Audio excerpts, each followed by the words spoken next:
എല്ലാവർക്കും എൻ്റെ ഒരു പുതിയ വീഡിയോയിലേക്ക് സ്വാഗതം. അപ്പോൾ ഇന്ന് ഞാൻ നിങ്ങളെ നമ്മുടെ ടോക്കിയോ സ്റ്റേഷനും പരിസരം ഒന്ന് നടന്ന് കാണിക്കാമെന്നുള്ളൊരു ഉദ്ദേശത്തോടെ ഇറങ്ങിയിരിക്കുകയാണ്.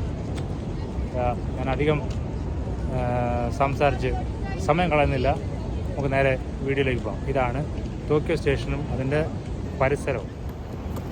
ഈ കാണുന്ന ബിൽഡിങ്ങിൻ്റെ പേര് മർണോച്ചി സെൻട്രൽ എക്സിറ്റ് എന്നാണ്. ഇതൊരു പോപ്പുലർ ഫോട്ടോ ഡെസ്റ്റിനേഷൻ കൂടിയാണ്. നല്ല വെതറാണെങ്കിൽ ഇന്നത്തെ ദിവസം പോലെ നല്ല നീല സ്കൈ ഒക്കെ ആണെങ്കിൽ ഇതിൻ്റെ ഫ്രണ്ടിൽ നിന്ന് കൊണ്ടൊരു ഫോട്ടോ ഒക്കെ എടുക്കാമെന്ന് വെച്ച് കഴിഞ്ഞാൽ നല്ല രസമാണ്.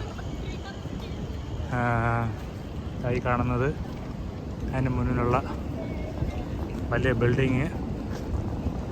അത് കഴിഞ്ഞ് നമ്മൾ ഇവിടെ കുറച്ച് വെള്ളം ഇങ്ങനെ പോകുന്നതായിട്ട് കാണാം. ഒരു കൊച്ചു പിള്ളേർ വെള്ളത്തിൽ കിടന്ന് കളിക്കുകയും അവർ ഈ ചൂടിൽ നിന്ന് ഒന്ന് ശമനത്തിന് വേണ്ടി പാരൻസ് അവിടെ മാറി നിൽപ്പുണ്ട്. പിള്ളേരതായി വെള്ളത്തിൽ കിടന്ന് ഇങ്ങനെ ചാടി മറിയുന്നുണ്ട്. ഇവിടെ നിന്ന് നമ്മൾ നേരെ മുന്നോട്ട് കാണുന്ന ആ സ്ഥലത്ത് പോയി കഴിഞ്ഞാലാണ് ടോക്കിയോയിലുള്ള ഇമ്പീരിയൽ പാലസ് എന്ന് പറയുന്നത് അത് സ്ഥിതി ചെയ്യുന്നത്.